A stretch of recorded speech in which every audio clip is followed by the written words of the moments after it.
Boa tarde aí para todos e todas. Hoje é dia 11 de fevereiro de 2011, sexta-feira. O verbete é 1837, 4 páginas, 40 elogios e 18 máximos. Eu chamo a atenção que no detalhinho tem 12 máximos. O tema é princípio da Verpon. A especialidade é a principiologia. A definologia. O princípio da Verpon é a autovivência intelectiva, mental somatologia, assentada no mega discernimento pessoal, na racionalidade, na lógica e na autoexperimentação participativa, que é a autopesquisologia, do fato ou para fato, fenômeno ou fenômeno, a partir do princípio da descrença, que é a descrenciologia, e da condição de não existir verdade absoluta, mas somente verdade relativa, efêmera, refutável e progressiva, circunscrita ao momento evolutivo, que isso é da paracronologia, da personalidade pesquisadora. A flexibilidade autopensênica requerida para a apreensão das Verpons. Agora, aqui tem uma série de dados sobre Verpons.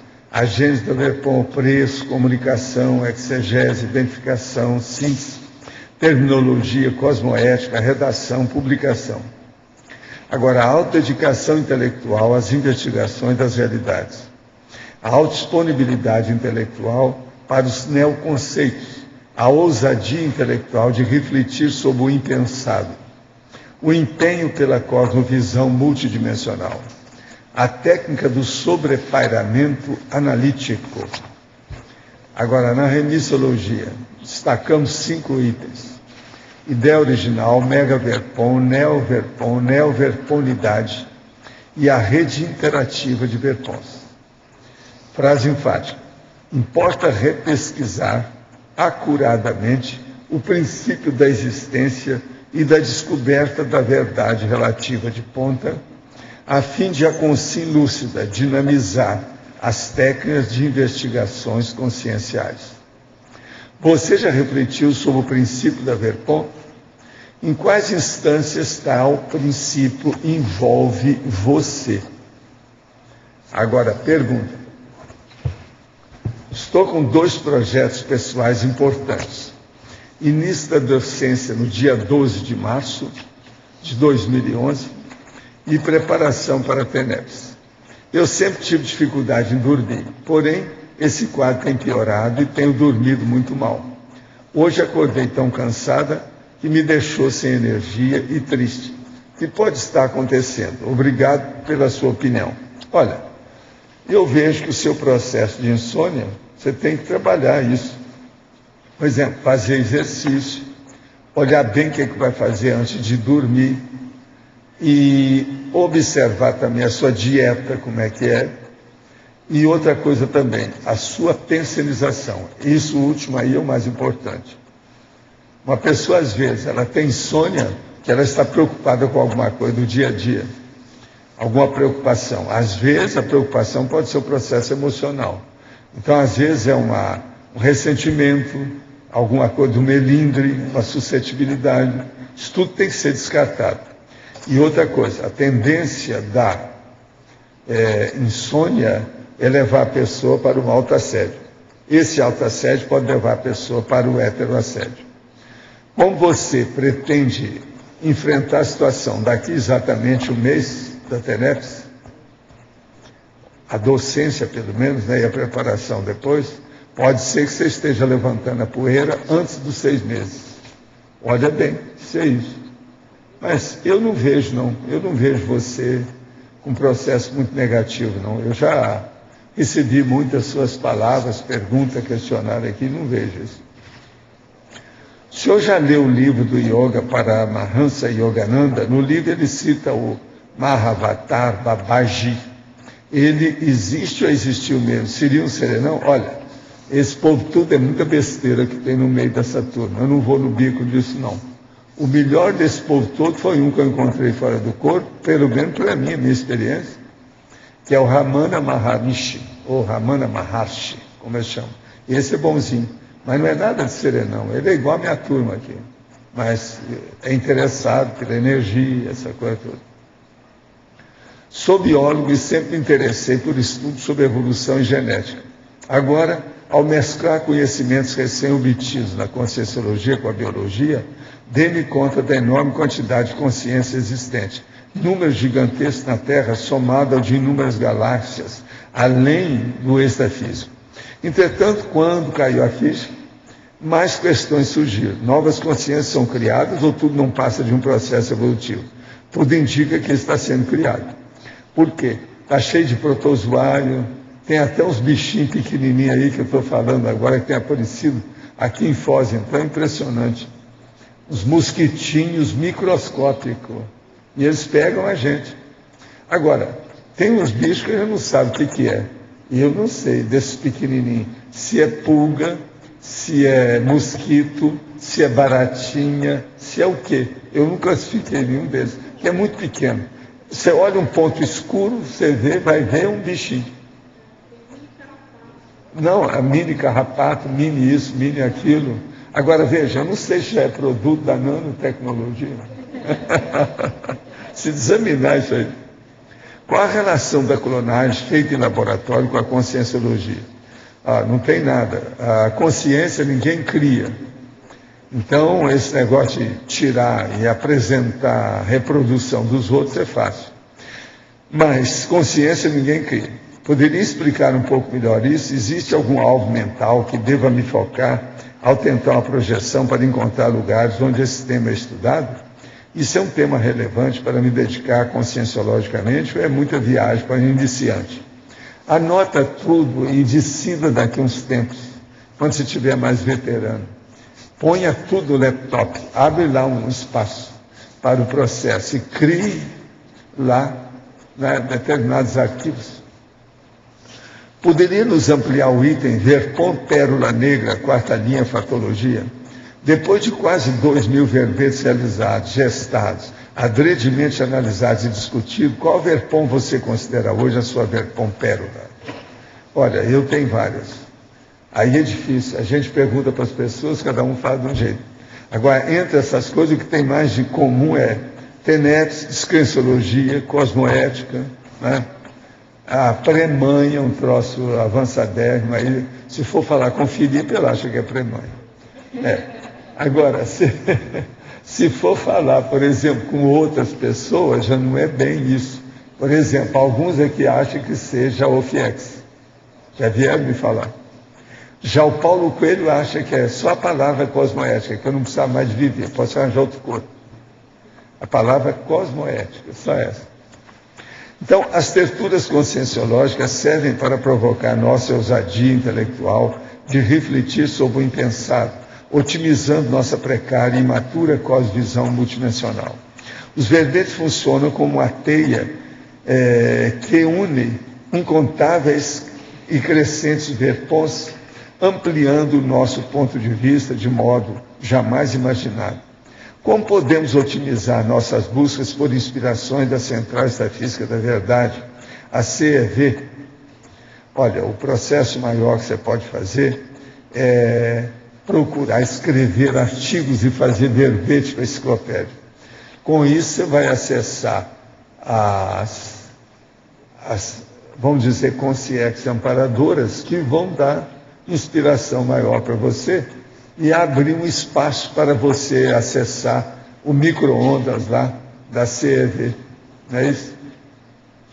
Poderia aprofundar na página 15, em tecnologia, segunda linha, o conceito da técnica cosmoética destrutiva e a técnica do estoque regulador de ouvintes.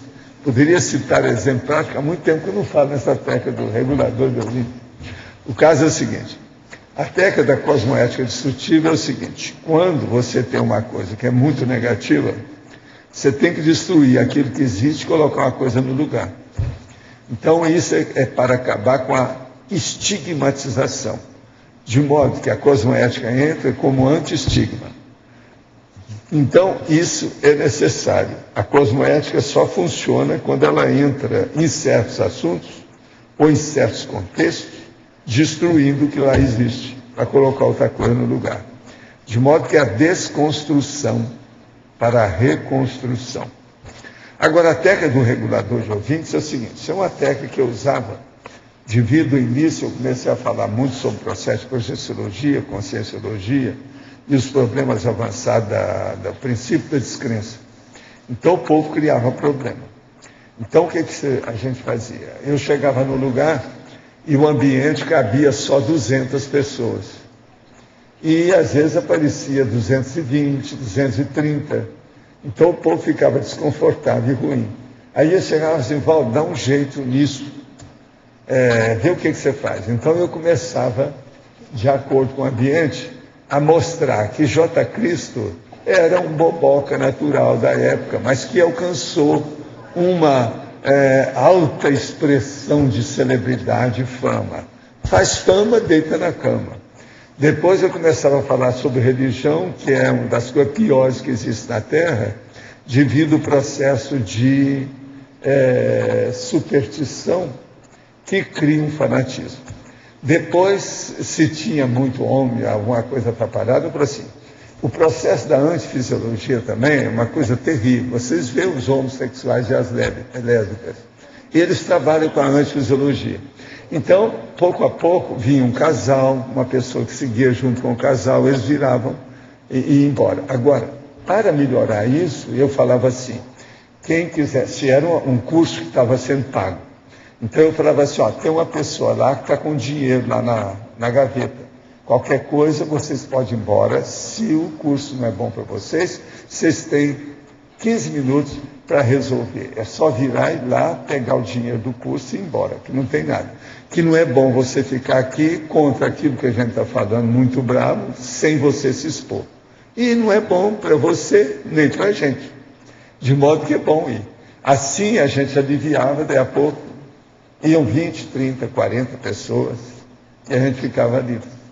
Agora, teve casos que não deu certo. Uma vez eu cheguei e fui fazer um curso maior lá, um negócio mais sério, e isso foi em Porto Alegre. Então, eles não calcularam bem, quando foram ver, tinha muito mais gente do que eu, mas ia encher demais. Aí ficou aquele monte de gente lá fora gritando. Aí eles falaram assim, você tem que dar um jeito. Então eu saí lá fora e falei assim, olha aqui, não tem nada não. Amanhã eu estou aqui no mesmo horário, vou repetir todo o curso para vocês. Agora, no primeiro dia, nós tivemos lá centenas de pessoas. No outro dia, centenas de pessoas. Agora, eu perguntei no outro dia, vem cá, eu estou vendo umas caras que eu vi aqui ontem. Não, nós viemos de novo e queremos ver isso aí. Aí o segundo foi mais sério, porque o povo já estava entendendo, houve mais briga, houve muito mais debate na situação. Isso aconteceu lá em Porto Alegre. Estou lendo o livro de projeciologia há dias, que tento me projetar. Já sonhei que tinha me projetado. Isso significa que estou com o caminho certo? Olha, quando começa a sonhar com a projeção, mostra que a pessoa está no jeito de seguir com aquilo. Deve insistir. Agora, seria efetivo eu evocar os amparadores para me auxiliar numa projeção assistida? Aí eu não sei. Aí é preciso viver com calma. Esse negócio de evocação é um problema. Quando alguém evoca um parente falecido e esse está novamente ressomado, segundo Allan Kardec, ele atende à evocação durante o sono por meio de projeção. Conversa com o evocador, lembra de sua vida passada, enquanto retorna ao corpo físico, pode se lembrar do ocorrido como um sonho. Então, por que os projetados, durante a projeção, não se lembram de suas vidas passadas sem antes fazer uma retrocognição consciente? Olha, isso aí de Allan Kardec é uma belezinha na teoria, mas na prática é muito difícil de acontecer. O que acontece mais é a sério. Se a pessoa começar a evocar muitos passados, é o que acontece com esse povo lá do Oriente, Seixinoye, etc., com aquele negócio de erigir monumento para os antepassados, dar comida para os antepassados. Isso é coisa de índio. Programa de índio extrafísico bravo. Agora outra, quem criou a baratosfera? Foi você, eu, os parentes da gente, nossos amigos. As consciências inferiores, ou foi obra de Deus? Não, somos nós mesmos. Existe espírita fanático? Ixi, você nem calcula. Tem uns aí que chama rustenguistas, ou rustenistas.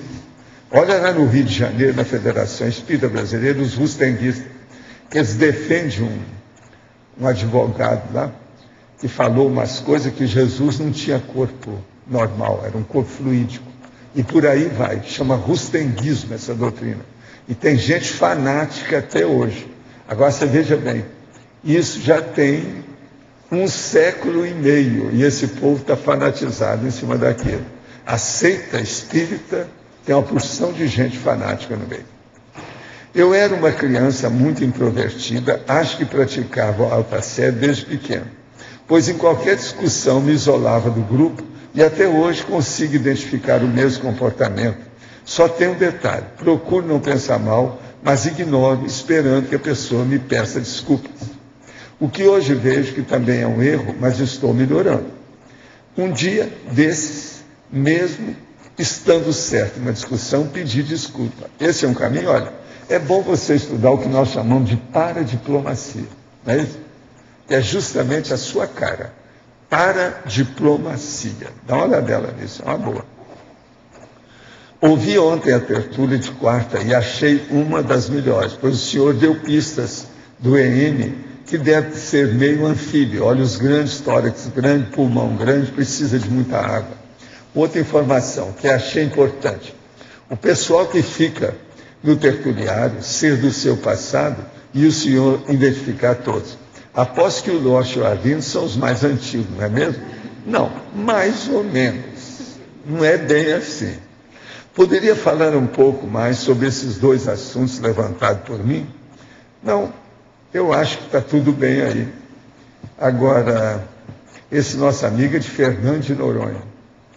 Escuta, o que eu queria te falar é o seguinte, eu nunca fui a Fernando de Noronha fisicamente, mas fui extrafisicamente para analisar para um amigo meu que ia para aí. Aí tem ambiente muito negativo. Abra o olho o que quer que você faz. E procure sintonizar para ver o que é que tem de negativo e de positivo aí em toda a área de Fernando de Noronha. Vale a pena ver isso. Isso é que seria interessante no caso. Agora, sobre o processo do passado, a gente tem que pesquisar bastante o problema de parapsiquismo. Com isso, as retrocognições ficam mais claras. Agora, nós temos aqui também uma outra pergunta que diz respeito à projeciologia. Tem algumas dúvidas referentes ao livro Projeciologia. Na página 338, tormentas. O que são tormentas hidromagnéticas? Isso aí é o seguinte, o processo só com o tempo que a pessoa vai sabendo. São tempestades de energia mais forte que dão em determinado espaço ou local. Quase sempre isso é provocado por amparadores para limpar ambientes humanos mais sérios.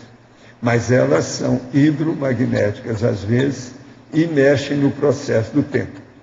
Eu, por exemplo, às vezes, já falei aqui, o dia que eu vi que tinha uma tempestade, né, energética aqui em cima dos nossos processos. Agora, é preciso a pessoa prestar muita atenção para ver a diferença. Quase sempre nesse dia, as pessoas mudam a reação. Então, por exemplo, uma pessoa deixou de ir ao serviço, a outra, por exemplo, resolveu, como acontecia lá, resolveu não limpar as janelas naquele dia que era o certo, deixou para outro dia. Então, parece que a Terra fica um pouco assim mais quieta.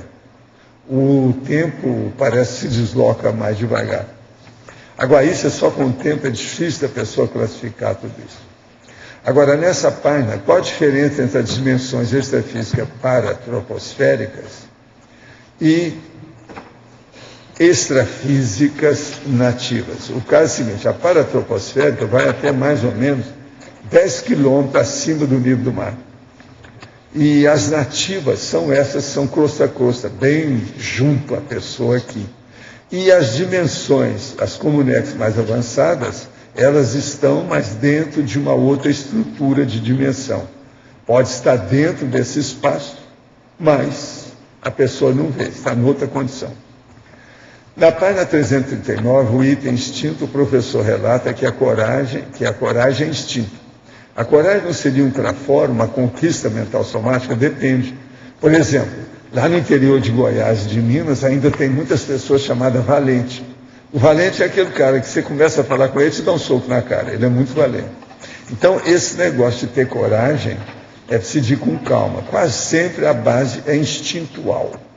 A coragem chega depois. Mas essa coragem inicial é instintual. É a valentia, é a besteira.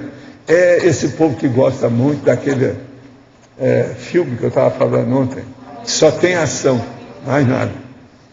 Agora aqui, na página 341, no item domínio, está que devemos dominar o corpo, as energias, em sequência a plasmagem do mental soma.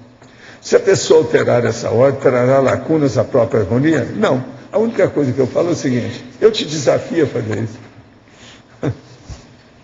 Eu desafio uma pessoa que quer dominar o mental soma, se ela está aqui, pessoa com sim, se ela não dominar o soma. A dor de barriga já vai mudar a cabeça da pessoa. O fígado dela um pouquinho já muda. Então, veja, vamos ler tudo de novo para ver o que eu estou falando. Na página 341, no item domínio, está que devemos dominar o corpo, as energias e, em sequência, a plasmagem do mental soma. Por quê? O mental soma é o discernimento. É o último que tem. Se a pessoa não começar no grosso, não adianta nada. Ela não vai ter um discernimento assim, sem mexer na parte de bicho dela. Você está entendendo? Animal. Se a pessoa alterar essa ordem, terá lacunas à própria harmonia, é isso que eu falo. Eu te desafio a fazer isso. Como isso pode ser? Já que a pessoa, ao mudar seus pensamentos, ela consegue mudar a sua vida. Sim, mas ela muda o pensamento. Ela muda um minuto, daí um minuto ela volta os pensamentos tudo de novo. Isso é tolice, não é por aí não. Por isso que as pessoas têm muita dificuldade com a retilinearidade dos pensamentos. Pense bem na retilinearidade dos pensamentos, que você vai caminhar mais depressa para tudo. Agora, eu queria dizer para vocês um fato aqui muito interessante. Quem achou isso é minha mulher. O caso está o seguinte: ela mandou aí, que ela tirou do Google, a Índia que fugiu da tribo para estudar no Rio de Janeiro.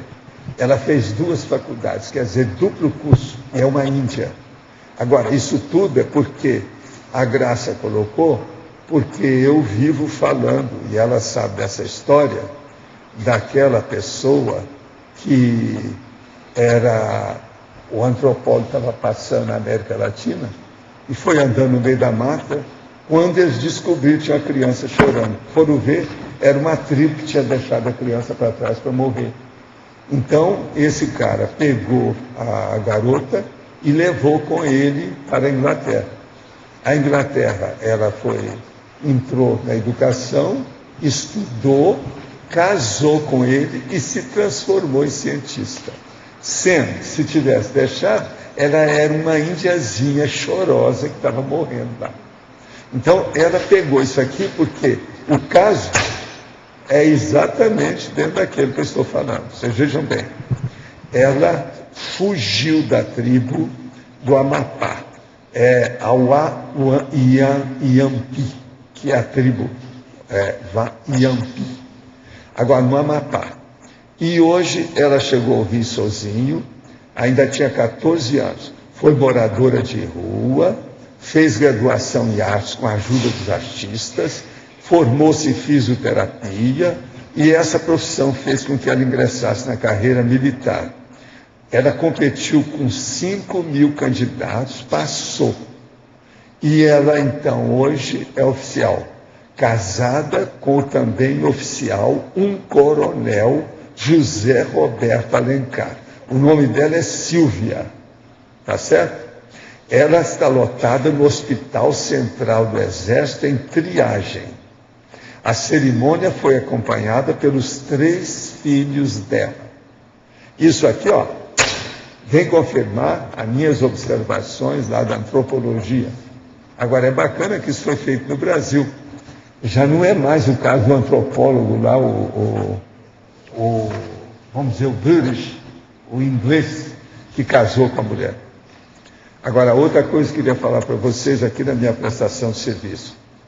O caso do assassinato do meu amigo Irani Pereira, que é o irmão do Reni, o deputado, pegaram as pessoas. São 5 pessoas, inclusive 3 mulheres.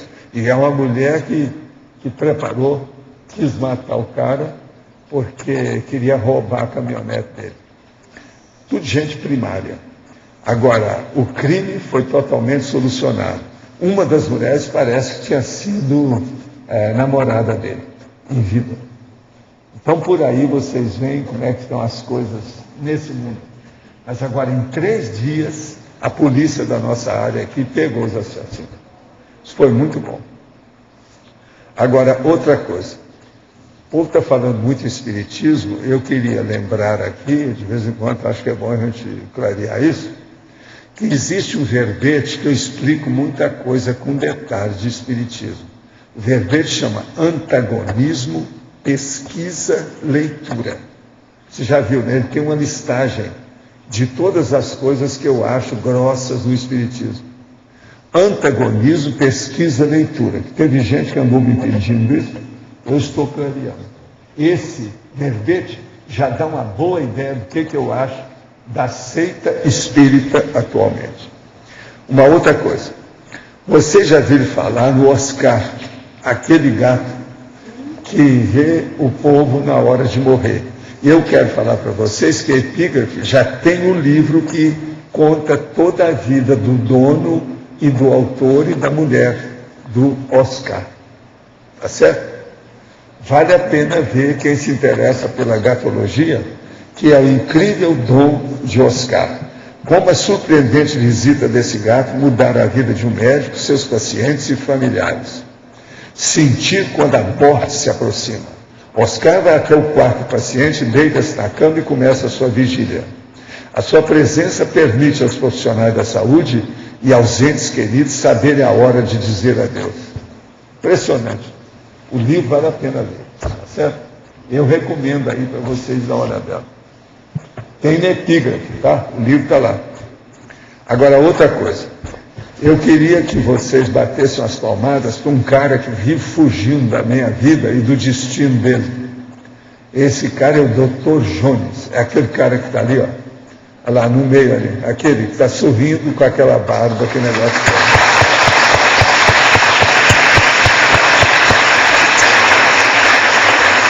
O Jones é um estudante profissional. Ele estuda a vida dele toda, já tem não sei quantos PhD dele, ou vai ter quantos, não sei mais. Ele então trouxe para mim aqui a defesa de tese dele, Teorias da Referência, Ontologia e Literatura, da Universidade Federal Fluminense. Ele diz aqui que é uma tese apresentada ao curso de pós-graduação em Letras da Universidade Federal Fluminense, como requisito parcial para a obtenção do grau de doutor, a área de concentração, estudo de literatura. Isso aqui foi publicado agora, o ano passado. Ele trouxe uma cópia para mim, eu já agradeci muito e quero ver o que se passa. De modo, Arlindo, você tem aí um colega. Eu não sei se o Zaslaves, que está por aí hoje, não está não, né? Que é bom ele conversar com o chefe. Muito embora ele seja uma opção de coisa, para mim ele nunca deixa de ser filósofo, porque ele gosta mais de debater e meter o pau dentro da área da filosofia. Ele é bom nisso. De modo que seria bom os Zaslaves, que se não conhece ele, saber. Ele já esteve aqui, mas isso foi no século passado, que ele esteve aqui, já faz muito tempo. Agora, é um camarada que é o seguinte, olha lá, está um grande amigo dele, está sentado perto dele, o médico que está ali, está sendo médico. Tem um monte de gente dele, não é só o Fábio não, tem mais um monte de gente que é amigo dele, vários vieram para cá. Daqueles antigos lá, quem é que conhece aí? Você também é da área. Você lembra desse camarada? Pois é. Ele é fora de série, é uma cabeça. Agora, acho um pouco desperdiçado. Só um pouco que eu estou falando, eu não falei tudo. Ele é um pouco desperdiçado. Agora, ele vive rindo comigo, porque eu falo essas coisas todas, né? Mas, lá no fundo, eu acho que eu tenho minha razão. Gente, se o Piccolo aparecer, eu quero conversar com ele hoje. Ele deve chegar aí. Você fica sabendo que eu tenho um negócio aqui para dar para ele. Se ele chegar, você entrega isso para ele, para a gente ver se ele entendeu o que é que está escrito. Isso vai ajudar no trabalho dele, e o trabalho dele não tem esses dados aí, não. É só para chamar a atenção.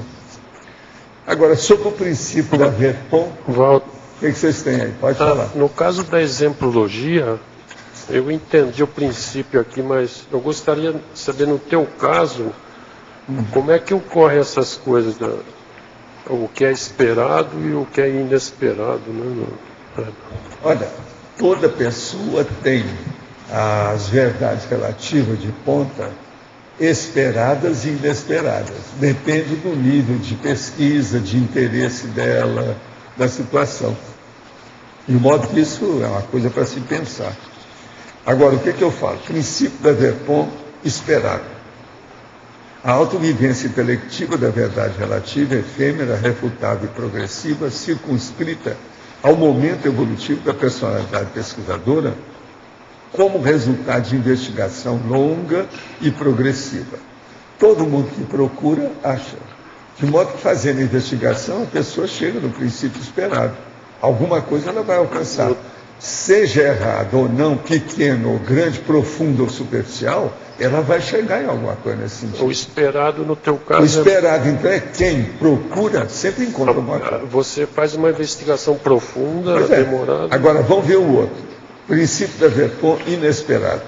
A autovivência intelectiva da verdade relativa, efêmera, refutável e progressiva, circunscrita ao momento evolutivo da personalidade pesquisadora, obtida de modo súbito, ao modo de serendipity. Da heurística, né? Eu queria lembrar para vocês que o busto do Fleming está lá embaixo. E está escrito Fleming, sabe? Descoberta da penicilina. Descobridor da penicilina. Essas descobertas... Já tem lá embaixo, é dos novos. Está lá dentro. Mas aqui ele é da serendipity. Ele é o inesperado. É uma descoberta súbita, aquela questão que, de repente, descobre. Né? Pois é. Mas no teu caso, isso acontece muito? Né? Olha, o meu caso, eu sou um cara um pouco burro, né? O meu negócio, eu sou um pouco quadrado, burro, limitado, acanhado na história. Às vezes tem, né? Às vezes tem, pré-mãe, né? Agora você veja bem, eu descubro a verdade para ser mãe, um negócio esquisito, né? A pré-mãe foi... Não é um negócio um pouco meio... Mas o mais normal é a esperada, né? Também. A mais normal é o seguinte: quem pesquisa acha, quem procura acha. O processo é esse, a vida é assim. Ciscou, você vai achar alguma coisa. O negócio é colocar toda a intenção na abordagem, na pesquisa, na investigação, na procura, na busca técnica. Agora, metodologia e disciplinologia. A pesquisa inesperada aqui nossa, que envolve... A inesperada, todo mundo que pesquisa pode encontrar que a serendipitia pode acontecer, principalmente de vir os amparadores de função. Então, isso que eu ia perguntar. Se uma pessoa tem assistência, ela geralmente vai ter alguma coisa inesperada. Geralmente é um sopro do extraterrestre. Eu, por exemplo, eu tenho um monte de ideia o tempo todo. Algumas são minhas, algumas são do enumerador, algumas são de amigos nossos. Amigo dele e amigo meu. Então eles vêm, falam, a gente escreve. Vamos ver o que é que dá. Agora, a última coisa, uma central, ela pode gerar essa inesperada? Pode.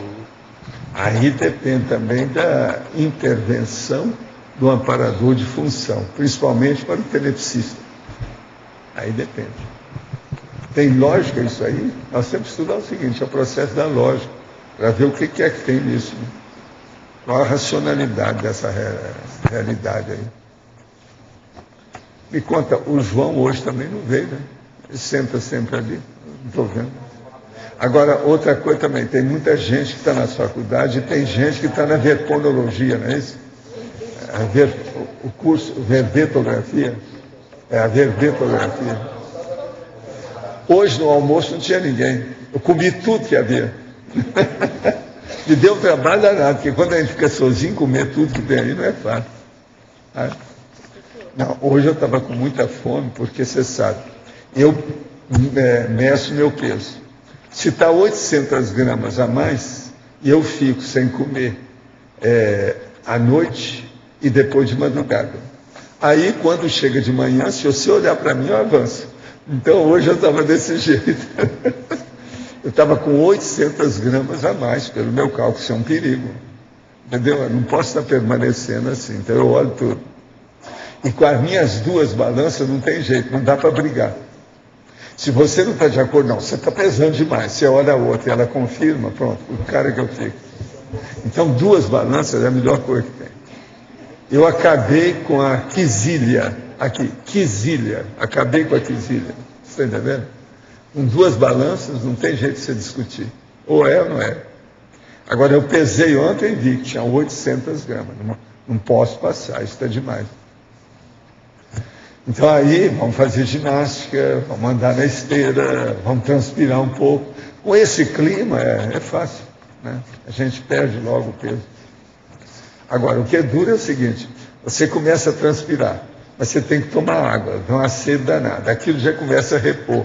Aí você fica naquela briga. Então o negócio é comer frutinha, uma coisinha, pão seco, porque eu tenho que comer alguma coisa para tomar meus remédios, que eu não tomo remédio sozinho, só com água, isso é loucura. Você tem que tomar com comida, cada mucosa gástrica. Então eu como o mínimo possível e saio com aquela fome, olhando para a comida, mas abençoa a comida, não posso pensar mal. É a vida. Professor. Por isso que hoje chegou na hora do almoço, eu pude comer tudo que havia, porque não tinha ninguém lá. 10 para as 11, não tinha ninguém. Eles abriram até mais cedo. Foi muito engraçado isso aí. Mas quem é que está? Você? Aqui na patologia, na quinta linha, o senhor fala sobre a classificação da Verpon. Você podia falar um bocadinho mais? Como é que a gente pode classificar? Olha aí para trás o que eu estou falando aí. Você pode ver a gênese da Verpon, o preço da Verpon, a comunicação da Verpon, a exegese da Verpon, identificação da Verpon, síntese da Verpon, terminologia da Verpon, cosmoética da Verpon, redação da Verpon, publicação da Verpon. Agora, depois ainda falo. O verbete Verpon, o neologismo Verpon, a GESCOM Verpon, a Verpon Pérola Negra. E por aí vai, tudo depende de que classificação você quer fazer. Não sei, isso que eu estou querendo saber, se seria por especialidade. Por exemplo, dentro da sua área lá, aquela que você não está mexendo mais, mas vamos supor, aquela que você trabalhava, que era o belicismo. Quais são as verpons do belicismo? Tiveram muitas. A retro-verpon sua. Então, no belicismo, por exemplo, qual é a última arma que foi feita? O cara que teve a inspiração de fazer uma arma. À distância, agora, né? Existe aí uma verpon belicista esquisita. Foi esse filme que eu trouxe aí. Não. A Origem? Eu posso mostrar para vocês, me empresta aí. Mas, não recomendo para vocês verem, não, que não é dos filmes que eu gosto, não. É que o meu filho gosta dessas coisas. Saiu aqui, destacou. Mas o caso é o seguinte, chama Controle Absoluto. Alguém já viu esse filme? Agora, o que se passa? O nome dele, em inglês, é Eagle Eye, ou seja, o olho da águia. Agora, veja, eu vi isso passando a mão lá na casa, nas lojas americanas. Você sabe, eu passo a mão assim, porque quando não tem filme nenhum, que eu já olhei tudo, tem aqui, eu passo a mão. A hora que eu falei, não, esse aqui tem alguma coisa. Então, comprei o negócio na hora. Vi, não tinha ideia nenhuma. Agora, cheguei, o que é que me interessou? Tem uma coisa diferente aqui em matéria de trucagem cinematográfica e processo de técnica. É o seguinte, tem dois caras que estão sendo monitorados à distância por um computador enorme, e isso tudo no Pentágono. Eles mostram o interior do Pentágono, a situação toda, do jeito que é mesmo. E outra coisa, o filme é muito sério porque é o Steven Spielberg, que você sabe, ele é judeu, trabalha com os judeus de Hollywood e mostra tudo para fazer propaganda dos Estados Unidos. Eu falei assim, não, o filme de cara é propaganda dos americanos, possivelmente, realmente é. Mas veja, o que é interessante? Esse olho lá da pessoa, tem um casal que começa a participar, mas é preciso ver lá o negócio como é que é. Então, aonde ele vai, o casal recebe orientação do qual próximo passo que ele vai dar. Mas, por exemplo, ele chegou aqui, Então, eu olho para o relógio, no relógio está falando assim, Valdo, você agora vai lá e abre a porta e sai. Está escrito no relógio. Eu saio lá fora, quando eu vou lá fora, na televisão que está lá fora, fala assim, Valdo, agora sai lá fora e cumprimenta o fulano que está lá. Agora veja, isso nunca foi feito em filme do jeito que está aqui. É uma coisa totalmente nova, pelo menos para mim. E eu que já vi muita ficção científica, devido ao crescimento do Arthur, que ele sempre gostava disso desde pequeno, a gente seguiu. Hoje eu não aguento mais. Tudo que é trucagem, ficção científica, eu não aguento. Mas esse, eu estava certo. Agora, o filme é super suspense. O negócio é terrível. Agora, que é impressionante é muito engraçado, porque quando você menos espera, tem uma mensagem no lugar. Isso eu nunca vi em parte nenhuma. É uma coisa que eu acho que no futuro eles vão dominar essa técnica. Então é uma coisa para se pensar. O George Orwell, ele não pescou essa. Isso ultrapassou o 1984 dele. Vocês estão entendendo, né? Pensa bem nisso. Mas olha, as coisas que o Spielberg colocou no filme são incríveis. O local que aparece. A coisa mais importante do filme é isso, mas tudo é besteira de sempre. No fim tem o Capitólio, o Congresso, o presidente dos Estados Unidos, aquela velha história, tudo, sempre do mesmo jeito, né?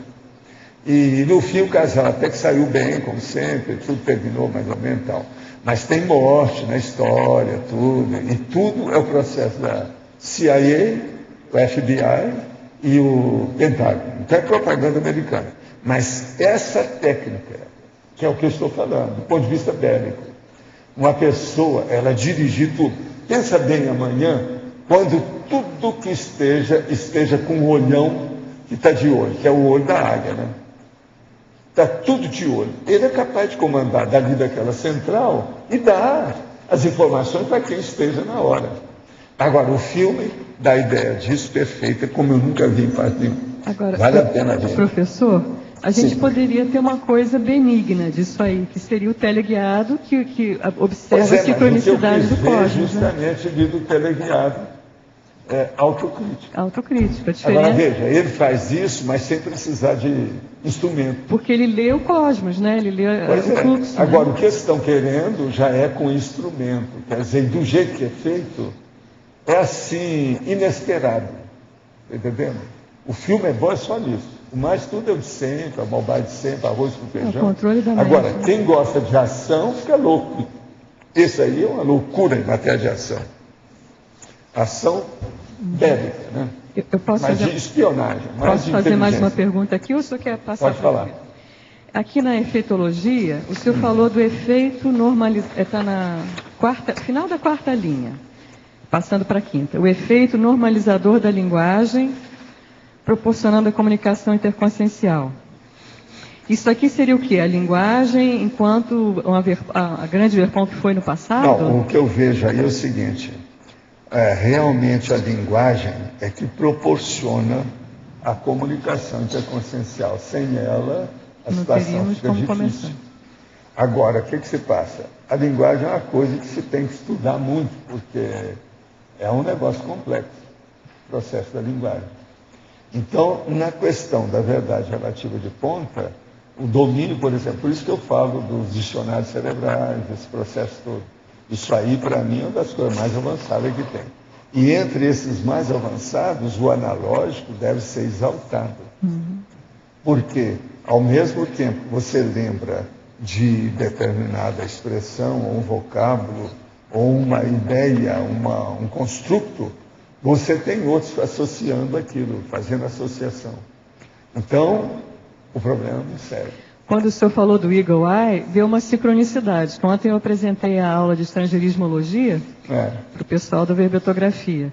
E eu peguei exatamente o exemplo do verbete olhar da fraternidade. E um dos estrangeirismos é o Eagle Eye. Agora, eu acho assim, incrível uma das essa coisas que eu chamo a coincidência. atenção nessa questão da lexicologia cortical, como eu chamo, é o hiperdicionário analógico. Eu já escrevi isso, tem verbete sobre isso, lá dentro do texto. Hiperdicionário cerebral analógico. Esse é dos mais sérios, é justamente isso aqui que é o processo da linguagem. Entende? Quer dizer, sempre pode ter mais verpões em cima de uma coisa que começou lá. Não, e não é isso. O que eu vejo é que o processo da linguagem ela amplia o problema do conhecimento, que é a cognição, a cultura da pessoa, a polimatia, e isso aí também vai ajudar a pessoa na questão do parapsiquismo. Aí vem a serendipitia, a descoberta, não é só a verpão, é a coisa mais ampla ainda. A heuristicologia. Como é que você pode desenvolver alguma coisa dentro da heurística sem linguagem? Agora eu digo para você aqui, fisicamente, o que é que você pode fazer sem linguagem? É muito difícil, sempre vai ter. E outra coisa, a base da existência da consciência, antes de mais nada, é a telepatia. A pessoa está sempre pensando. Quando ela pensa, querendo ou não, consciente ou não, ela está fazendo evocação. Sim. Ela está sempre telepatizando, querendo ou não. Então a linguagem na questão da verponologia é seríssima. Está claro? Obrigada. O que quer dizer conter-me encontrado na dimensão crosta a crosta? Esse é o nosso amigo que voltou. Tenho grande afinidade com vocês. Pode me dizer se eu realizei o curso intermissivo? Olha aqui.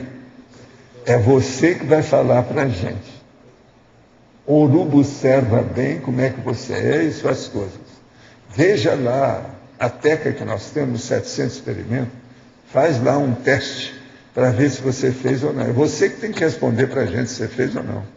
Agora, quero te lembrar, no mês de julho nós vamos ter o primeiro congresso intermissivista. Vê se você aparece aqui. Vem cá para você discutir com o João Aurélio, esse que está aqui na minha frente. Vai ser bom. Na tecnologia, o senhor coloca as teclas tertuliárias. Os itens subsequentes não envolvem também as próprias teclas tertuliárias? Sim. Achei que eles eram sinonímias.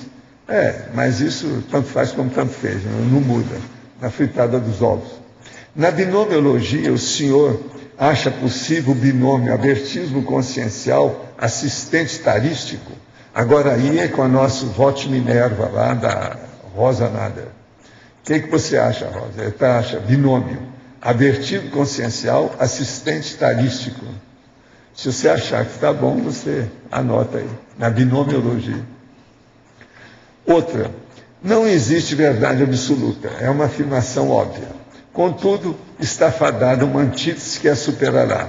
Seria necessário, afinal, afirmar toda ideia absoluta no relativo, porque são os conceitos do tempo de que valemos para a emancipação, ou aguardar conceitos melhor no que aparece ser um ciclo sem fim do relativo. Escuta só, se você não admitir pelo menos uma verdade relativa de ponta, dá um tiro na cabeça, porque não tem jeito de você pensar direito. Se você não admitir as coisas no momento evolutivo, você fica louco. Você não vai ter jeito nem de pensar. Então, existe sempre uma verdade relativa de ponta do momento evolutivo. Ela não é absoluta, porque tudo envolve, tudo evolve, ou seja, tudo evolui. De modo que o processo é esse. Agora, o que eu não quero é que você fique doido. É bom pensar nisso. É perigoso afirmar conceitos que sabemos serem temporais somente quando trazem hétero prejuízos quaisquer. É perigoso essa afirmação? Até um certo ponto, sim, mas veja, você não pode viver sem princípios, mesmo temporais, ou conceitos temporais, ou constructos efêmeros, fugazes. Mas a gente tem que ter para poder entender esse mundo que é um pouquinho complicadinho, pelo menos para mim. De modo que é bom a gente pensar nisso.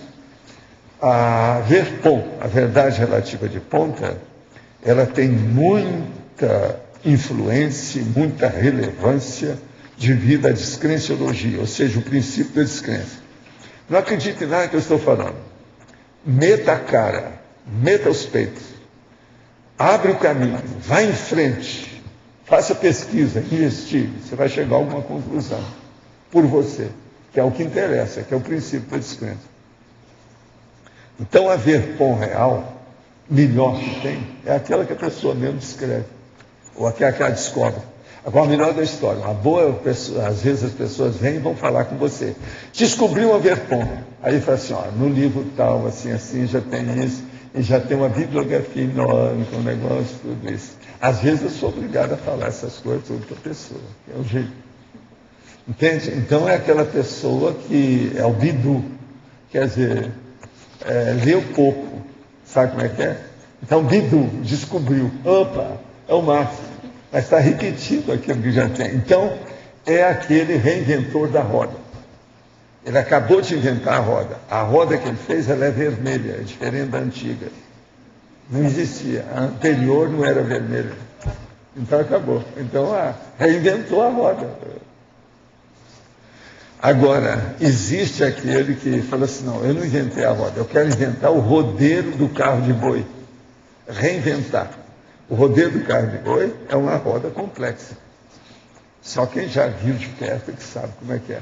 Inclusive, essa roda está cheia de quadrado, quase sempre. O rodeiro tem quadrado no meio. O que você queria? Aqui no sinergismo, que tem um só, né? É que a pesquisa humana com a pesquisa multidimensional. Sim. Aí você quis dizer que a pesquisa humana também sempre tem relação com a multidimensional também. Sempre tem, né? Mas é por isso que o sinergismo está aí, né? Está aqui. Agora, a pesquisa humana, ela se amplia também para a multidimensional. E para uma pessoa que está chegando aqui, a pesquisa humana é muito importante. Porque o sinergismo significa ampliar o processo. Pois é, aqui, ele potencializa.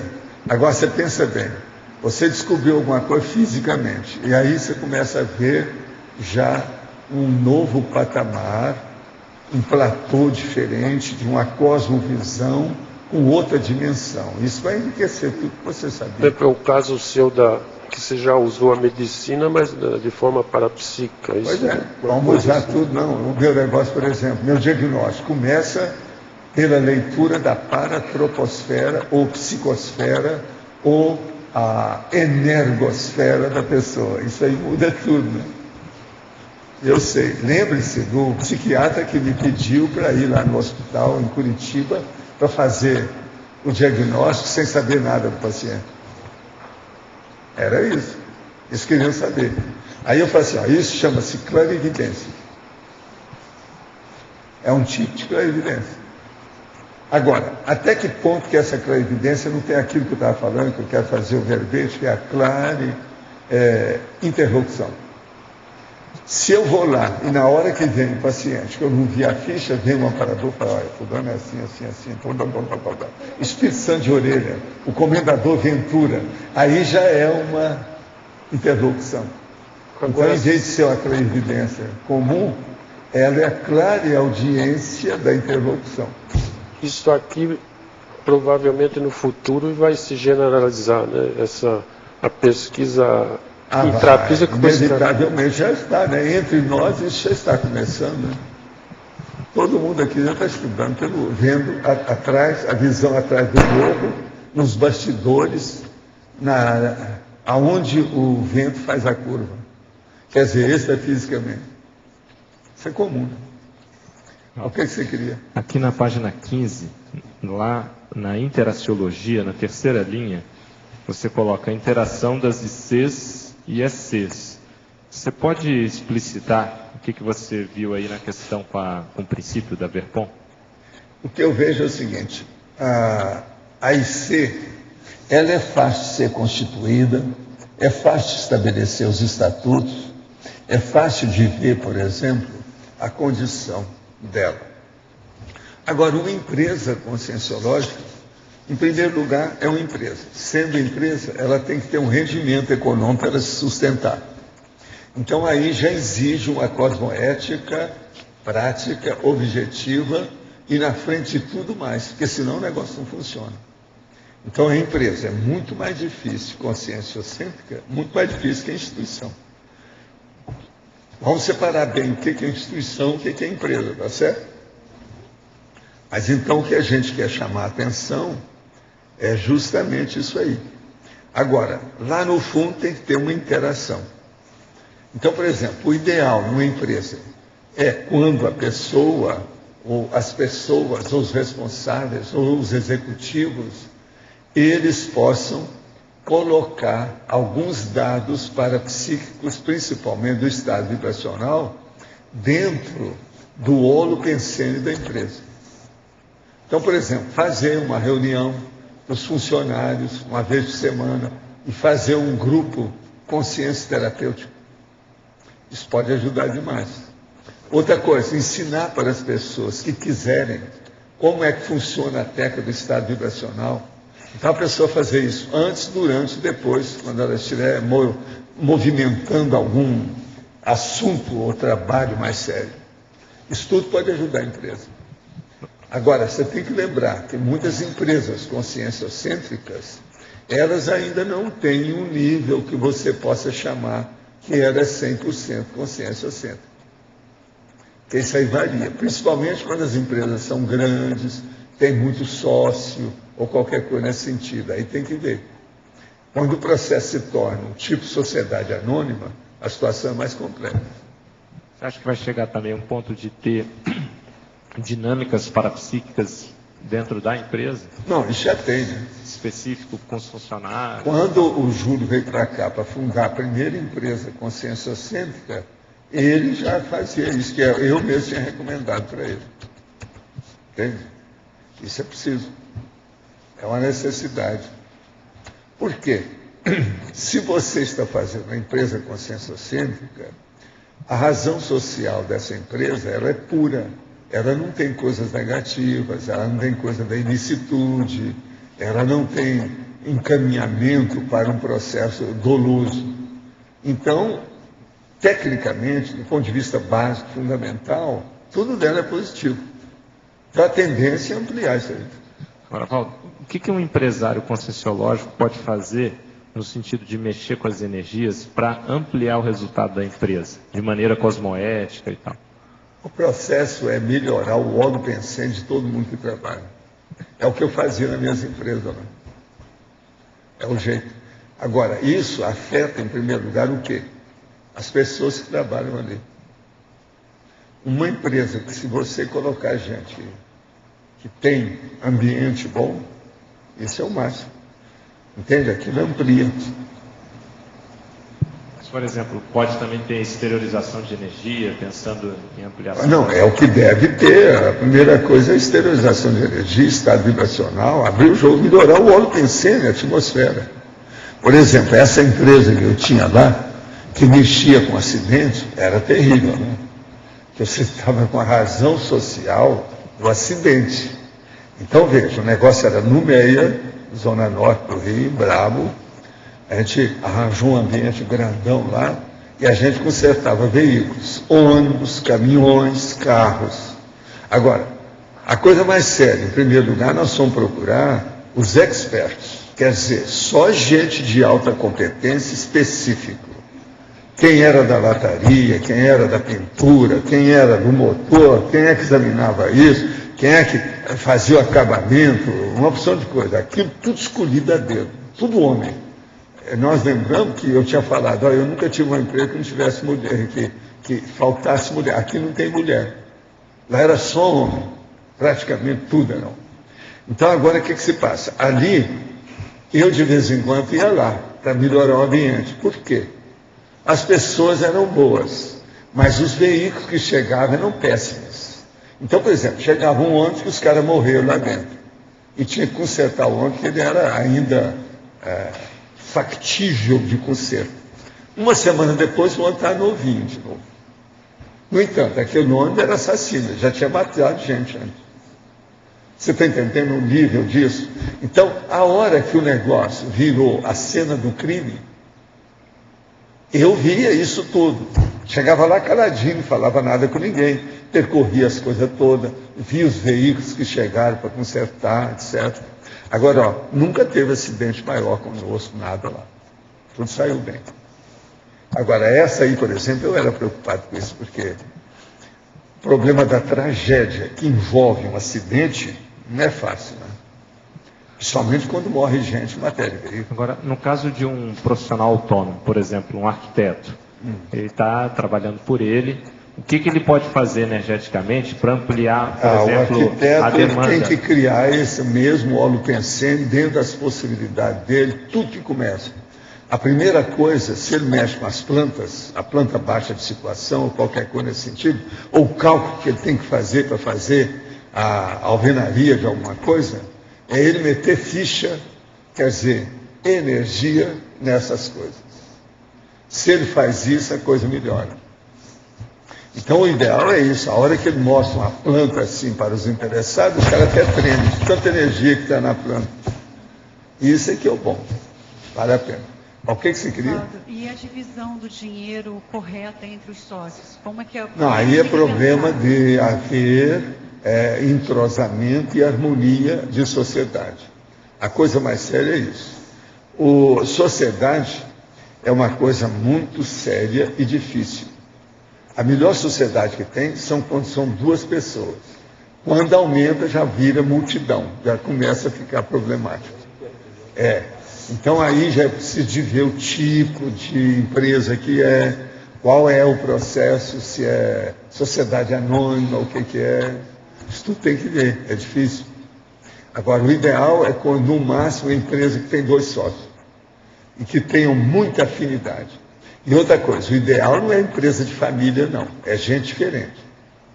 Empresa de família dá mais problema do que do povo que é diferente. Sabe como é que é? Isso aqui é o ideal. E se um sócio coloca mais dinheiro?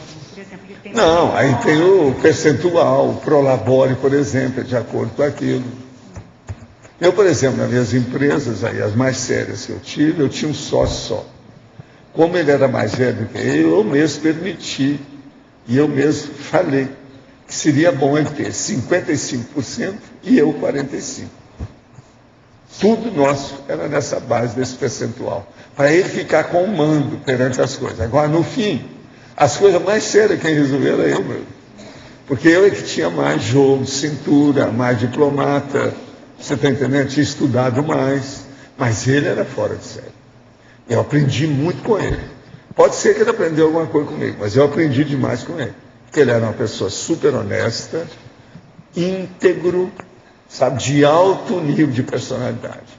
E eu sabia, eu fui com a história porque eu vi quem era ele no meu passado. Então eu fui. Ele era de origem espanhola, mas era brasileiro, 100%, São Paulo e tal. Mas agora, eu me dei muito bem com ele. Eu trabalhei com ele 12 anos, você tem uma ideia. Sério. E levei muito a sério isso aí. Agora, foi ele que depois que dessomou, você sabe que antes de dessomar, ele me chamou em casa e deu a senhora dele, a mulher dele e o filho para eu tomar conta. Porque ele já estava com o coração e ia arrebentar tudo, ia dar. Todos os irmãos dele tinham morrido, mais ou menos naquela idade, eu já sabia de tudo. Então eu encaminhei tudo.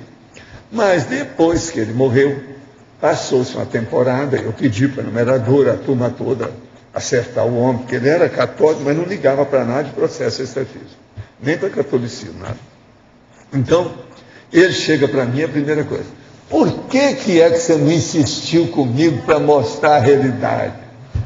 Assim, Garcia, você não permitiu. Uma vez eu toquei no assunto com você virou para mim e falou assim, eu na minha vida até o momento, eu não vejo ambiente, horário, tempo, oportunidade de me dedicar a esses assuntos.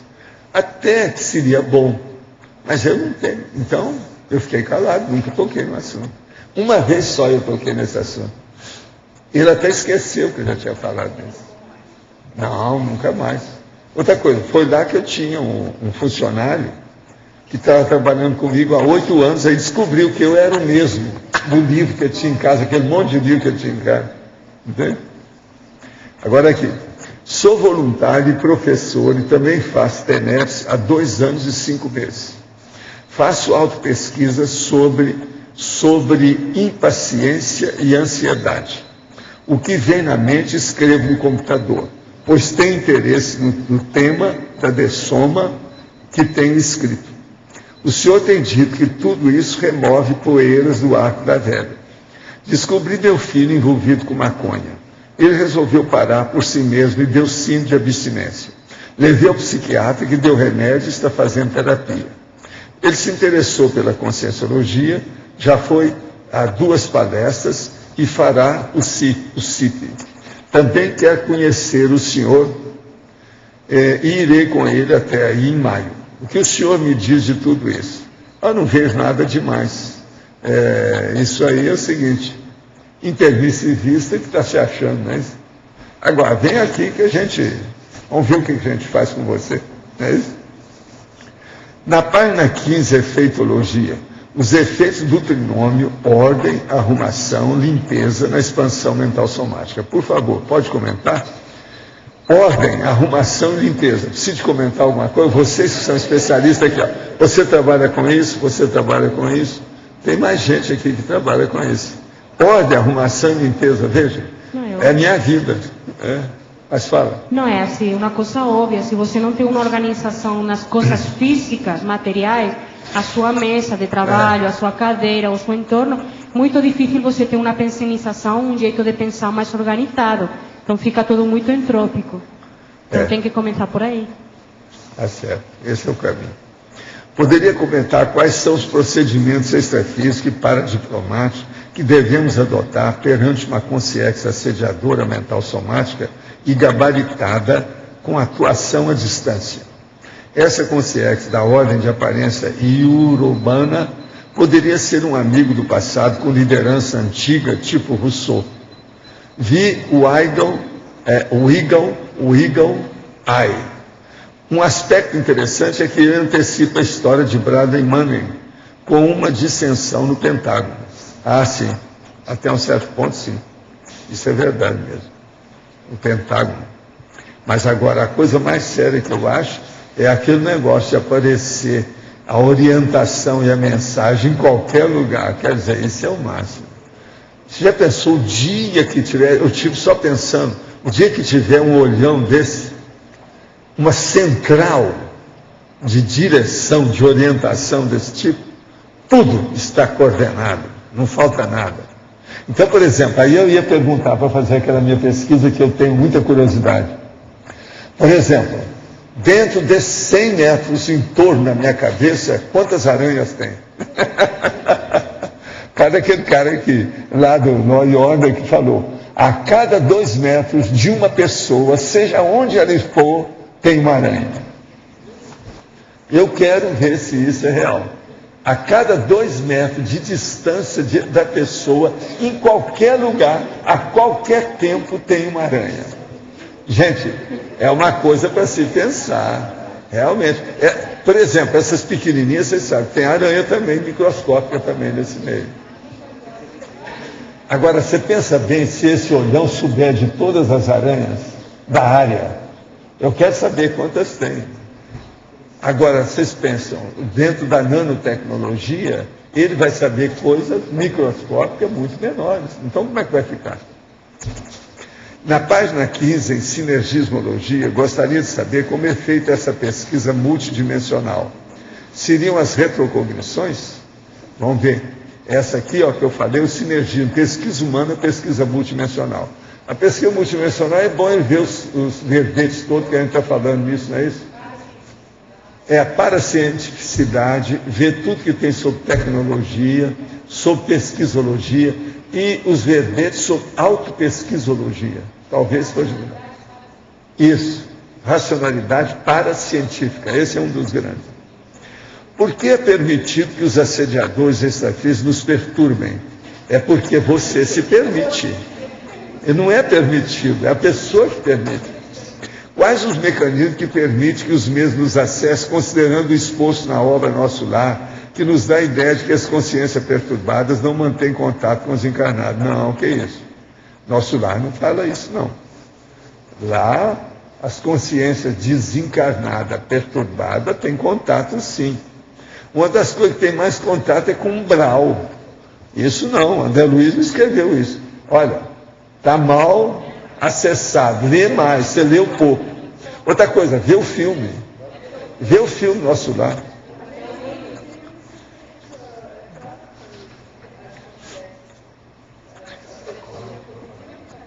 Ontem, na primeira mega euforização, senti bastante o fronto chakra. E na segunda, o corono chakra. Mas quando você terminou a segunda, eu fiquei com muito sono, deitei no sofá e dormi por uns 30 minutos. E não vi o fim da tertúlia. Também tinha muitos raps na minha sala durante a mega euforização. Com relação ao sono, o que você acha que se passou? Primeiro, como é que estava você de sono? Você está com a carga horária de sono em dia? Se vê isso? Segundo, você é ectoplasta? Tem que examinar. Tem que ver se é o caso. É uma senhora que está falando isso aqui. Tem que ver. Vamos ver na próxima quinta-feira o que vai acontecer. Não é isso? Ela pode. Agora, se prepare na próxima quarta-feira para a quinta-feira. Se prepare da quarta para a quinta. Tenho certa facilidade para desenvolver verpons e transverpons. Esse aqui é.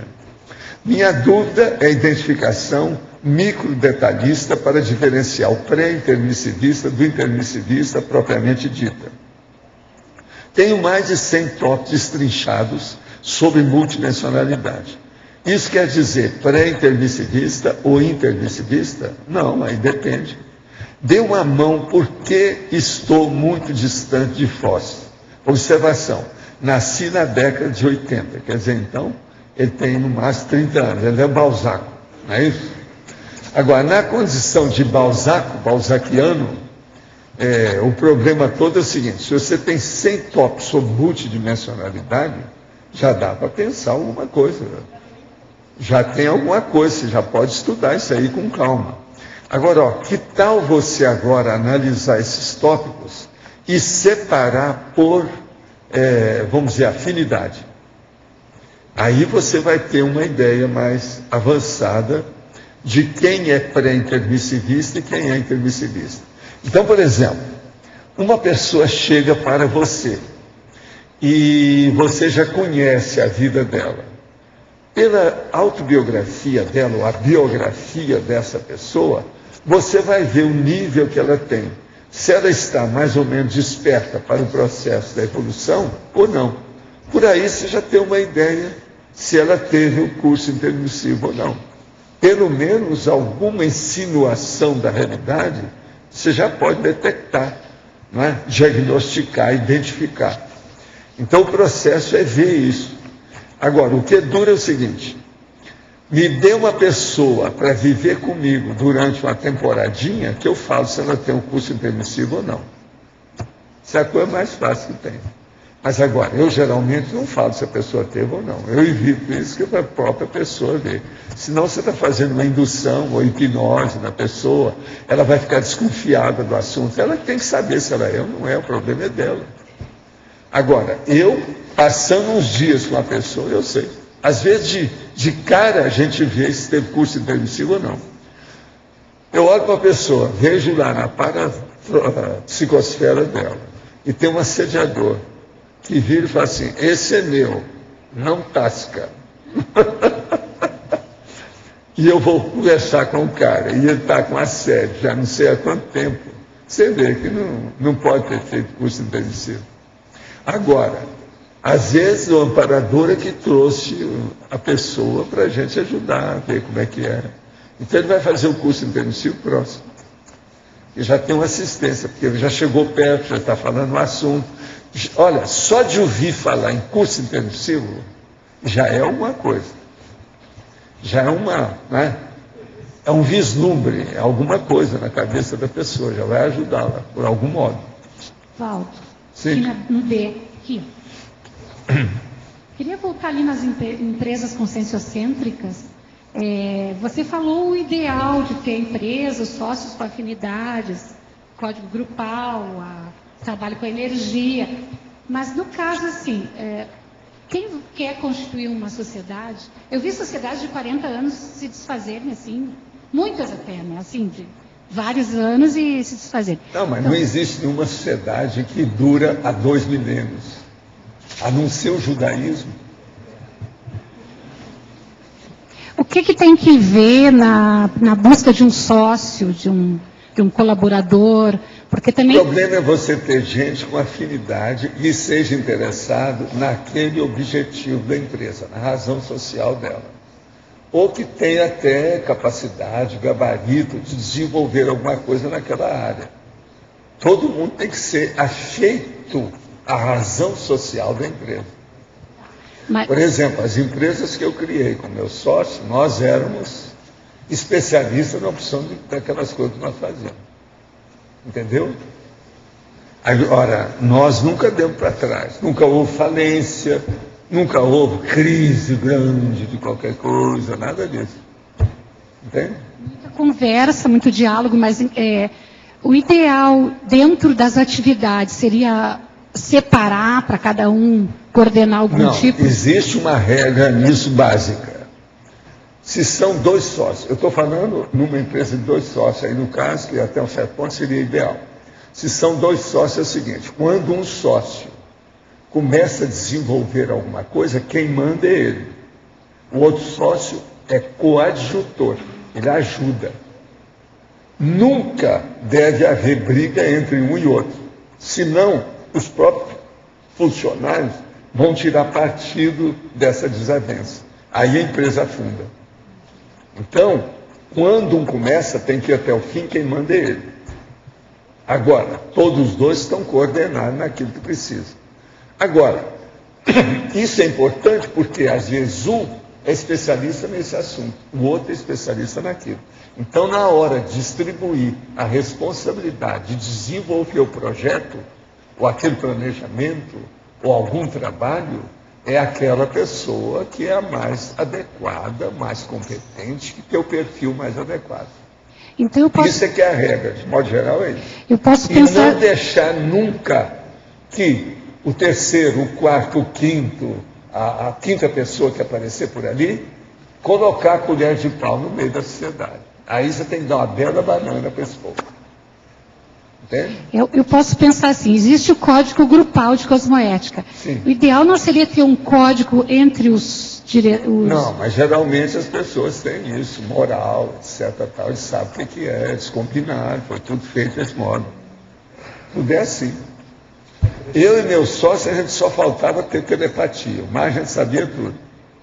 Eu sabia todas as reações dele, ele sabia todas as minhas. Então, nós nunca tivemos briga, nunca tivemos uma querela, igual marido e mulher que vivem brigando todo dia, nunca.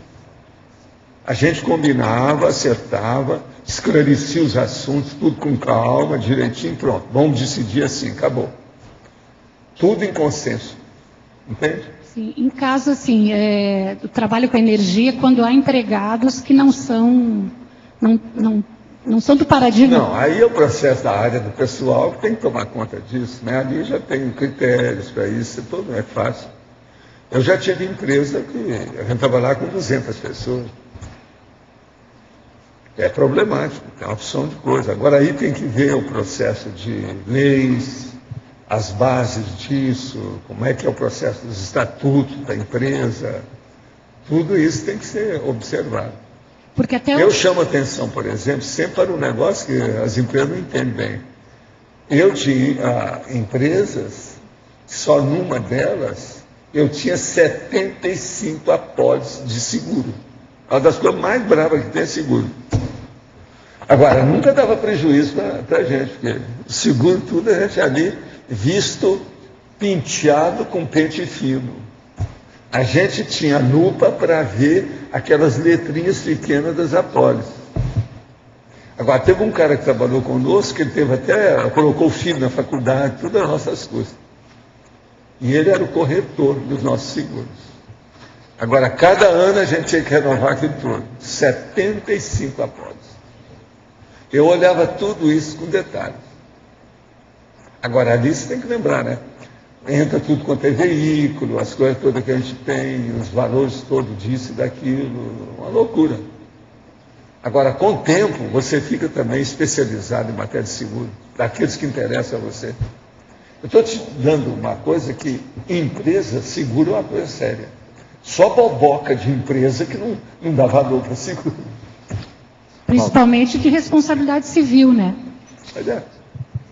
Você sempre colocou que o setor de vendas é crucial numa empresa, né? Se a empresa é de vendas, você precisa de ver o que é, porque a empresa às vezes de outras coisas.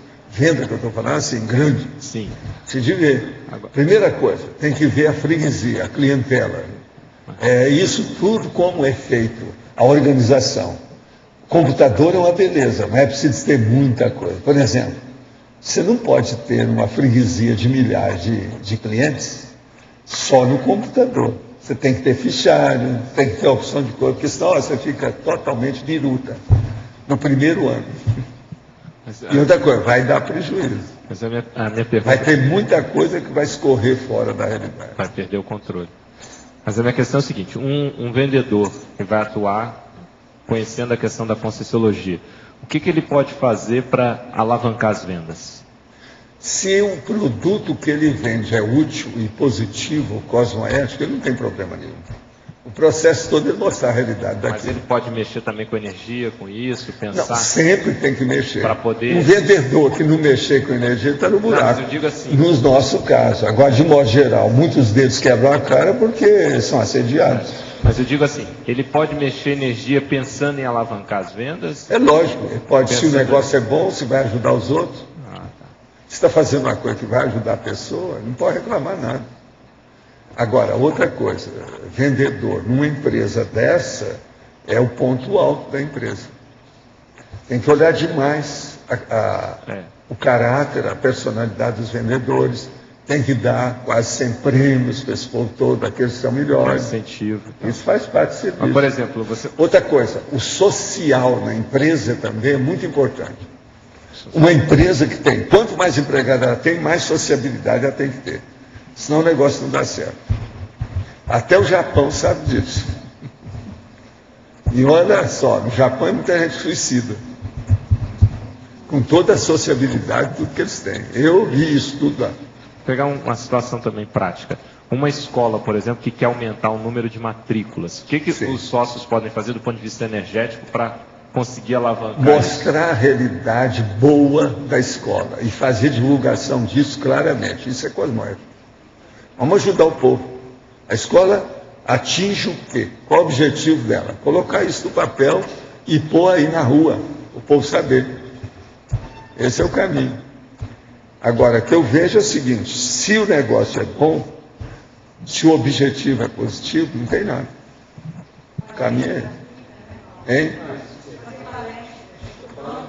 Tudo isso ajuda. Pois é, não, aí vale a pena ir para frente e fazer propaganda mesmo. Nós vivemos numa sociedade capitalista. Agora, a gente não pode ser capitalismo selvagem, mas tem que fazer nisso. Outra coisa, empresa, do jeito que existe aqui na Terra, tem que ter rendimento econômico, é aquilo que o povo chama de lucro. Agora, esse rendimento tem que ser honesto. Mas esses sócios, por exemplo, da escola, poderiam exteriorizar energia para ampliar ainda mais? Olha, isso aí às vezes não precisa. Só a força presencial da pessoa. Eu, às vezes, certas coisas, só eu ou meu sócio, a hora que nós chegamos, tudo ficava pequeno. Tudo quanto é problemão aqui enorme, o negócio ia reduzindo assim, ó, encurtando, encolhendo, que eles falaram. Não tem encolhendo os problemas. Mas fala. Valdo, você falou que você consegue rapidamente identificar se a pessoa tem curso intermissivo ou não.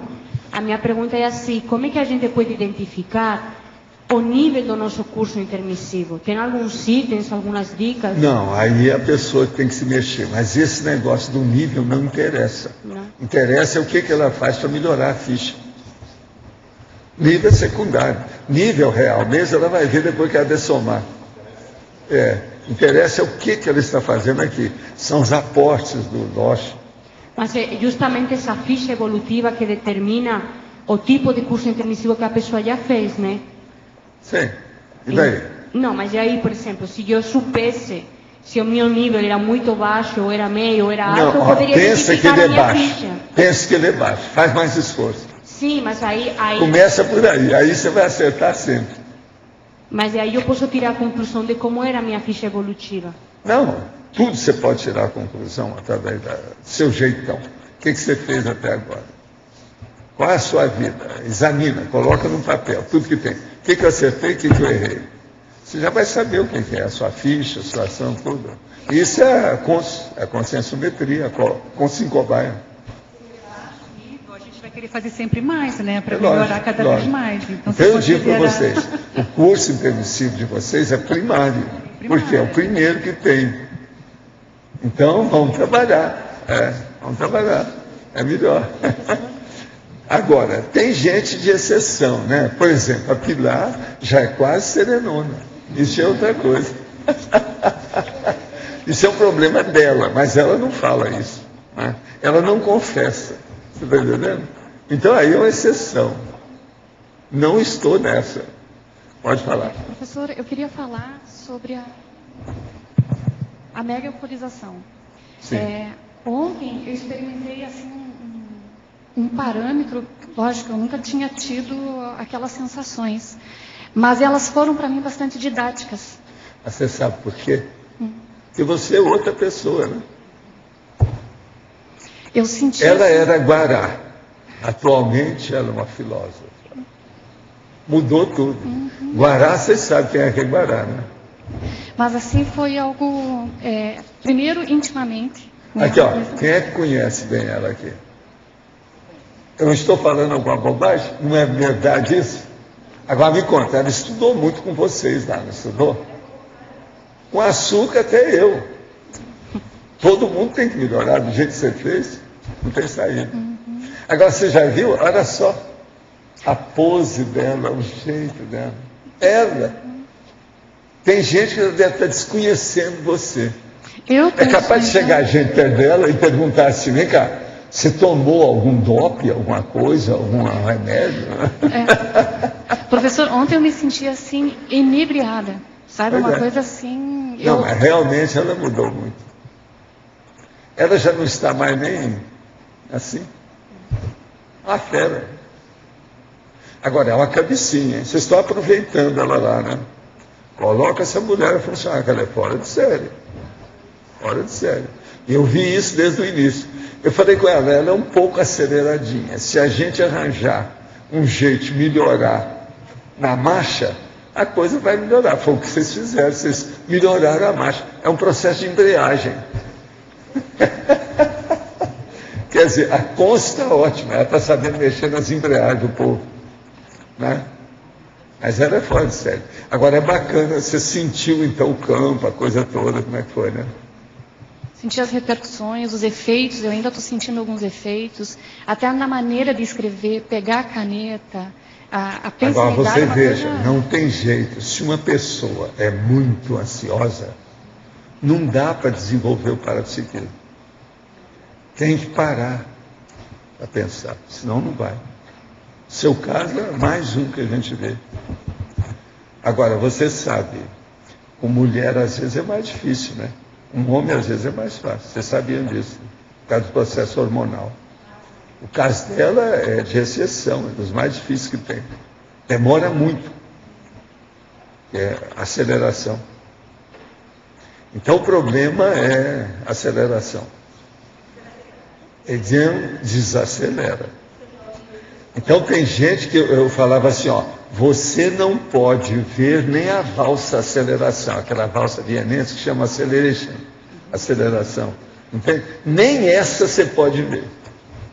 Que a valsa, na aceleração, ela vai aumentando o tom e o ritmo. Sabe como é que é? É uma valsa. Mas veja, uma valsa com aceleração, a coisa até é paradoxal, né? Mas é o que existe, acceleration. Aceleração. De aceleração, de ser locomotiva, de ser ansiosa e tudo mais, é temperamento de vidas e vidas e vidas? Alguns séculos, se não for milênios, não é isso? Entende? Então, por exemplo, naquela ocasião, havia o Loche lá, que estava mexendo com dinossauro. Então ele tocou os dinossauros em cima de você. Você começou a correr. E até hoje você está correndo os dinossauros que o Loche colocou atrás de você. Quer dizer, então agora vocês estão aí trabalhando, fazendo muito esforço para ver se ajusta, se entra numa espécie de trégua, ou entre guerras, pelo menos o período de entre guerras, para chegar numa paz duradoura oportunamente. E é isso que está acontecendo. Então tem um culpado, viu? Agora, o dono dos dinossauros era ele comandava os dinossauros. Você sabe, hoje o povo já não mexe mais com dinossauro. Ele, por exemplo, ele usa um cachorrinho, está entendendo? Uma coisa muito. Já melhorou demais. Você, por exemplo, já não está correndo mais dinossauro. Você tem aí uns problemas de alergia, mas quem é que não tem?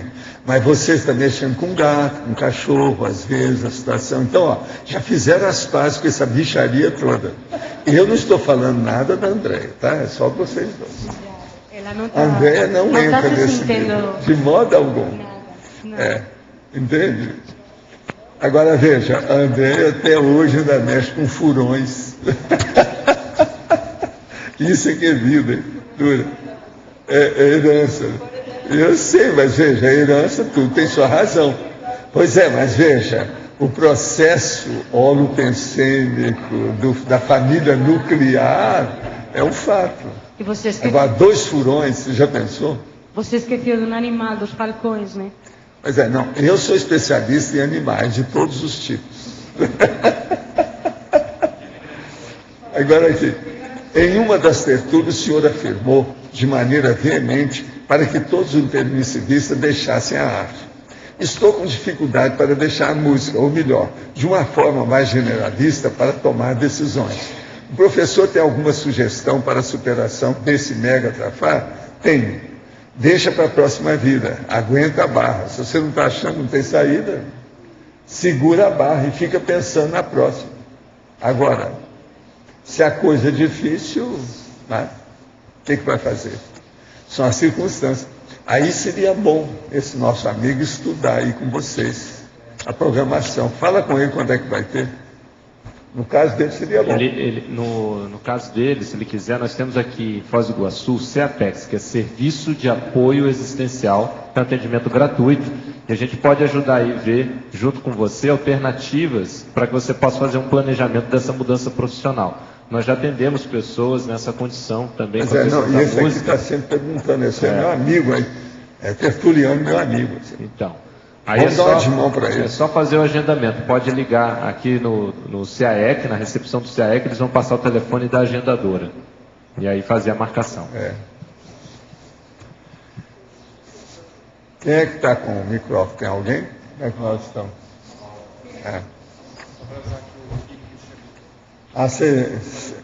Você entendeu isso aí que eu escrevi no papel, essas 3 coisas? Isso aí não tem lá nos seus dados. Eu estou te dando uma a mais. 100 pratas. Estou fazendo uma contribuição lá. O homem já estudou tudo, você não acha quase nada para acrescentar nada. Eu achei, entreguei para ele, já vai ajudar. Tá certo? Pensa bem nisso aí que é interessante. Pode abrir um viés maior, uma vertente de pesquisa. Na página 16, sim, na primeira linha, tem o trinômio concentração mental, atenção fixada e lucidez. Eu gostaria de entender um pouco melhor como é que eu posso fazer para aumentar a concentração mental na hora de trabalhar com energia.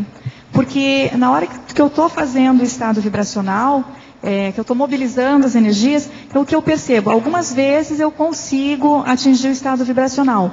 Em outras, como se fosse assim, tanta ideia e pensamento que começa a mobilizar a energia quando eu vejo... Não pode ter devaneio nessas coisas. Você tem que acabar com o devaneio. Esquece isso tudo e pensa que você está devaneando. E tem que superar isso aí.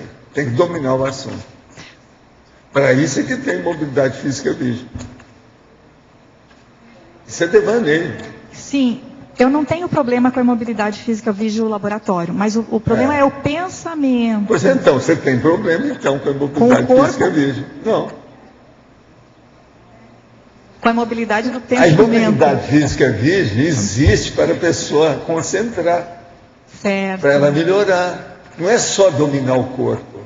Você domina o corpo para quê? Para melhorar a concentração, para você fazer o que você quer, ponderar, ter pensamentos bem assentados no PEN, acabar com o devaneio, acabar com... Entende? Loimar, vou te falar uma coisa que eu escuto há alguns anos dele, higiene consciencial. Pois é. Eu compartilho do seu problema. Um monte de gente, com certeza.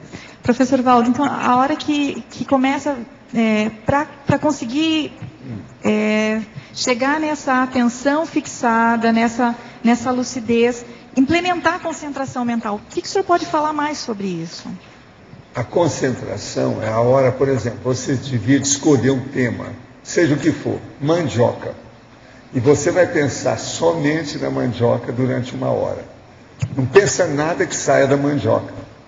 Agora, por aí você vai ver, depois de 1 hora, quanta coisa você tem na sua cabeça que você não lembra. Uma outra coisa seríssima que eu recomendo para você imediatamente, mas aí eu preciso saber da turma aí quando é. É o curso da imagística. Quando é que vai ser? Em abril. Vai ser em abril. O da imagística vai fazer você concentrar. Eles vão te dar um objeto que você não sabe, a primeira vez que você mexe com aquilo, e você vai escrever 200 itens sobre aquele objeto. Isso é o máximo. Eu já fiz os 2. E quanto você conseguiu? Eu fui bem nos 2, eu não lembro a nota. Não, aqui, mas não é isso. Objetos? Quantos itens você fez no primeiro e no segundo? No primeiro eu fiz 200. 200? 200. Agora, e no segundo era mais difícil. Correto? Um grande percentual. Foi mais... Eu não lembro a nota agora. Não, precisa de saber se estava correto. Porque 200 coisas eu posso pôr, né? O Loche aí corrigiu. Quem corrigiu em a prova? O Loche? Acho que foi mais de 140 acertos. Agora, e o outro? Como é que foi? O outro objeto era mais difícil, eu fiz mais de 140 associações, apenas 140 associações. Então, mas aí a nota foi mais de 50. Aqui. Então é isso. Mas é com o processo de energia, professor Valdo. Então isso aí é o que? É um autoassédio, que eu ainda que eu não desbloqueio os chakras para fazer. Falta em você autoconfiança nisso. Se no curso da imagística você saiu assim, sim. Bola. Agora, ó, quantas horas você demorou para fazer isso? No primeiro, eu acho que eu utilizei todo o tempo. No primeiro curso. Horas. Sim. Utilizei as 4 horas. O segundo eu saí antes porque tinha esgotado o meu dicionário cerebral. O segundo deve ter sido bravo com ela, né? Tá certo? Negócio bravo aí o tempo. Professor. Sim.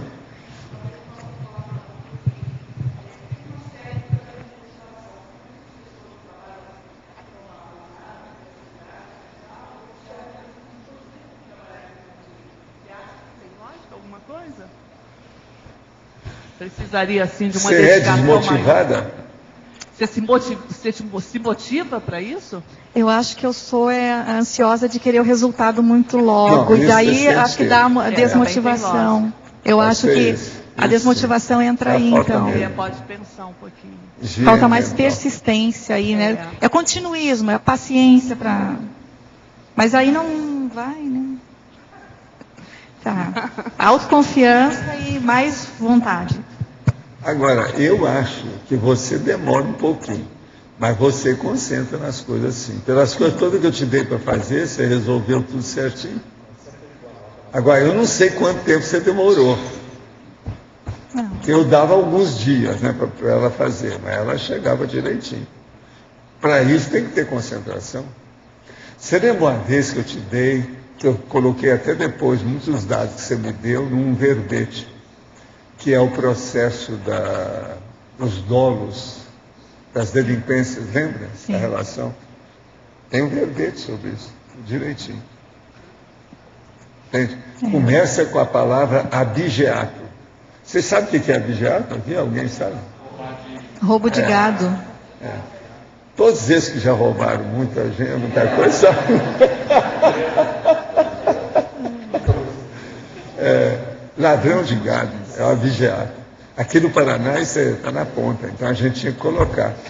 Como é na ordem alfabética, abigeato, então entra em primeiro lugar abigeato.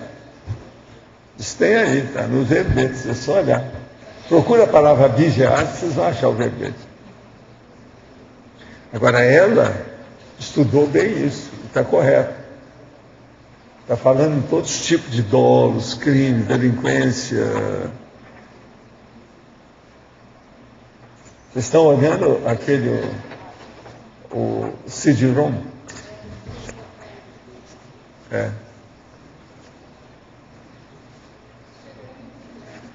O verbete deve estar na página da enciclopédia, mais ou menos 500. A página 500. Garanto a você que eu estou falando mais ou menos perto. É bem próximo que seja. Pelo seguinte que eu estou olhando isso aí, eu estou na página agora 611, eu estou lendo ele todo. Então, como eu li antes, deve ter sido mais ou menos 500 por aí. Meu chute é correto. Não é achismo, não. É baseado em experiência. Hein? Olha lá, página 539, em cima do lance, está vendo? 539. Antidireita, era isso. Agora, tem uma série dos dados todos aí. E tudo foi ela que arranjou. Advogada é para essa hora, né? Ela é boa nisso. Então, veja, é preciso de muita concentração para chegar num caso desse, para não escapar.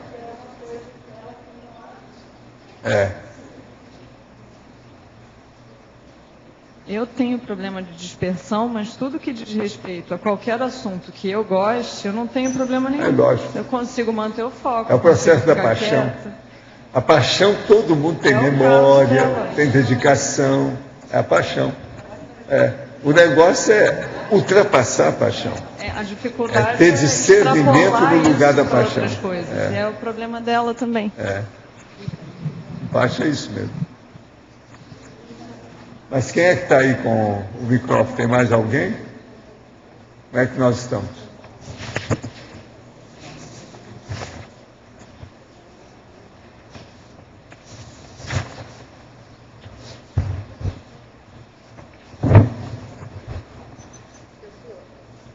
Vou falar um bocadinho mais sobre a frase enfática, então, já que temos tempo para isso. O que você queria na frase enfática? O senhor fala aqui para a gente repesquisar. O que o senhor quis dizer aqui? O que é que a gente ainda tem que... O que a gente acha que sabe que a gente ainda não sabe sobre isso? O que eu vejo é o seguinte, uma pessoa, ela lê alguma coisa, andou estudando aquilo ali, ela acha, às vezes, se ela é um pouco afadigada do jeito que nós estávamos falando, ela acha que ela dominou o processo e esfriou a coisa, não tem mais nada depois daquilo. Isso é um engano, porque a hora que ela chega e ela teve aquela visão maior, se ela voltar e fazer uma pesquisa mais acurada, ela vai ver que ela não usou o pente fino do jeito que devia. Então ela vai passar nessa segunda visão o micrótomo, vai ver com muito mais detalhe, como se levasse um microscópio eletrônico. Então ela vai ver nuances que escaparam. Aquelas nuances, às vezes, vão esclarecer muito mais tudo aquilo que ela já tinha adquirido até aquele momento. Então, a repesquisa é muito séria. Não é aquele negócio de futebol de repescar, não. É repesquisa. É a pessoa pesquisar mesmo, ver lá. Acuradamente, o princípio da existência e da descoberta da verdade relativa de ponto, a fim de conseguir dinamizar as técnicas das investigações. Então, ela vai estudar aqui o quê? Ela vai ver como é que eu cheguei a esse resultado. Por quê? O que eu vou aplicar com isso? Ela vai ver que ela não viu todos os vieses, todas as vertentes, todos os dividendos, todos os resultados, os filhotes, os frutos daquilo. Se ela começa a fazer a pesquisa de novo, olhar com outros olhos. Agora, num caso desse, se a pessoa está cansada, eu falo com ela, não, passa uma semana sem ver nada. Descansa a sua cabeça. E depois você durma bastante, levanta, vai ao banheiro e depois você pega o assunto. Arranja uma luz bem grande na sua frente, você lê com calma. E começa a ler como se você fosse a primeira vez que você vai ver aquele assunto. Você acabou de chegar, você é uma extraterrestre. Pode estar certo que alguma novidade vai aparecer na hora e você vai ficar besta. Por que é que aquilo escapou de você da primeira vista? Quer dizer, de repente a gente pega uma Verpom que a gente mesmo propôs e volta como se não fosse, outra coisa, tivesse nada a ver com isso. Você propôs a Verpom do lado menor do assunto. O lado real, grande, importante, relevante, que tem muito mais expressão, você passou por cima. Quase sempre isso ocorre porque a pessoa viu, ficou entusiasmada. Esse negócio de entusiasmo dá na cabeça. Ela já ficou satisfeita. Aí ela não raciocina mais nada, aquilo obnubila, fica tudo ofuscado, a pessoa não vê com clareza mais. Isso aí é um problema. Entende? Então, a repesquisa é justamente isso aqui. Quer dizer, uma volta às origens. Importa repesquisar acuradamente. Agora, ó, eu estou falando desde o princípio. É o princípio do começo, do início. Isso é o ideal. Quer dizer, a Gênese é... Por exemplo, o que é que eu estou fazendo? Esse negócio que eu estava contando um dia, não sei se você ouviu falar, que eu resolvi ler as 8.000 páginas, que eu estou procurando a um determinado assunto. Agora, eu sei do meu temperamento que eu não posso ver original meu sem mexer. Então, você já viu o que eu já não mexi. Eu estou agora na página 611, por aí. Agora, veja, são 8.000 páginas. Eu falei assim, eu não sei quando eu vou acabar isso, mas eu vou fazer. Agora, ó, já descobri uma série de vertentes, descobri uma série de verbetes novos que eu posso fazer, tudo revendo ali com calma. Um monte de coisinha. Quer dizer, uma visão de outra conjunto. Coisa, descobri palavras que estão no lugar com letra maiúscula e no outro com letra minúscula. Já acertei tudo. Então, o processo, vamos dizer, da revisão é inevitável para quem esteja vendo o original do jeito que eu faço. Ainda mais o meu temperamento, eu não aguento. E combina. Mas agora está uma beleza, estou conseguindo tudo que eu queria. Agora, você veja bem, eu estou na página 600, já resolvi uma porção de coisa. Você pensa bem, eu tenho mais de 10 vezes mais do que isso para ver. Agora, está me dando uma ideia violenta. Agora, uma coisa que eu estou fazendo é aquilo que você gosta de fazer. Colocar dados naqueles itens que não tem nada.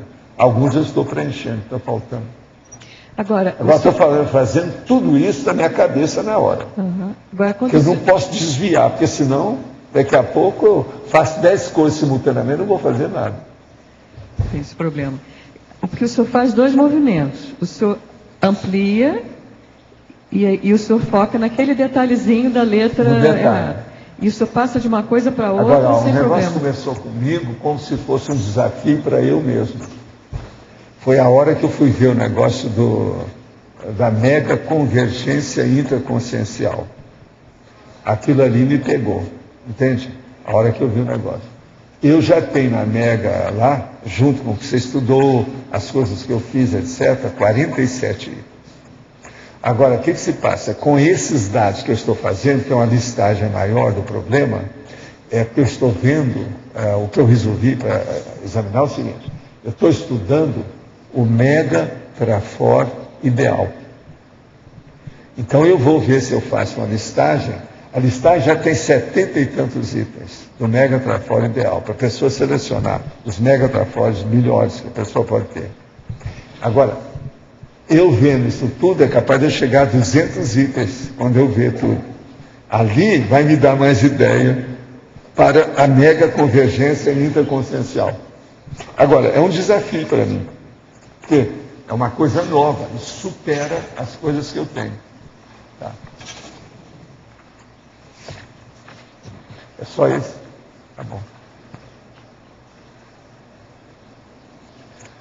Então, os nossos comerciais, por favor. Obrigada. As pontuações da tertúlia de hoje foram 78 assinaturas no livro de presença, 17 perguntas presenciais, 18 perguntas respondidas online, 31 votos presenciais, 5 votos online. Hoje temos 4 recados. A mim, segundo o Congresso Internacional de Pornologia, Lilian, acoplamentário, Alcira com 5 banha, Marcos Cineclube. E antes, Fernando vai falar sobre os amigos da enciclopédia. Nós queremos aqui prestar alguma conta para o amigo da enciclopédia, demonstrando alguns números rapidamente. Hoje nós temos 320 amigos que estão em dia associados ao programa Amigo da Enciclopédia e 9 empresas também que participam e patrocinam o Amigo da Enciclopédia. Isso dá uma renda anual em torno de R$285 mil. R$285 mil. Esse valor é totalmente aplicado à produção da Enciclopédia da Conscienciologia. Então nós mantemos hoje toda a infraestrutura da holoteca, do holociclo, a produção da enciclopédia, aqui do tertuliário também, desde o verbete que foi impresso, que está disponível para usar aqui, até a transmissão via internet para o mundo todo. Então, todo o recurso é aplicado na produção da enciclopédia. Então, você, Télio Tertuliano, quem está presente aqui, pode participar desse programa, que nós precisamos de ter aí, no mínimo 400 amigos. Hoje nós temos 320, para poder manter esse programa em dia e pagar essas despesas aqui. Então, quem quiser tornar-se amigo da enciclopédia e participar da produção da enciclopédia da Conscienciologia, contribuir para isso, basta entrar no site www.enciclopediadaconscienciologia.org ou ligar no CAEC 45-3525-2652. Nós daremos todo o apoio para quem quiser fazer adesão ou renovação ao programa Amigos da Enciclopédia. Muito obrigado. Vamos ver se entrou. O meu convite é que para todos agendarem o Congresso Internacional de Verponologia, que vai acontecer esse ano, em outubro, aqui em Foz do Iguaçu. Então, para você que apreciou o verbete de hoje, fica o convite para vocês estarem vindo aqui nesse evento, para que a gente vai estar aprofundando a questão das verpões. E para aqueles que estão escrevendo, para apresentar, né, um trabalho nesse Congresso Internacional de Verponologia, lembrar que a nossa data final é dia 28 de fevereiro. Temos um pouco mais de 2 semanas para a gente estar fechando com chave de ouro aí o nosso trabalho.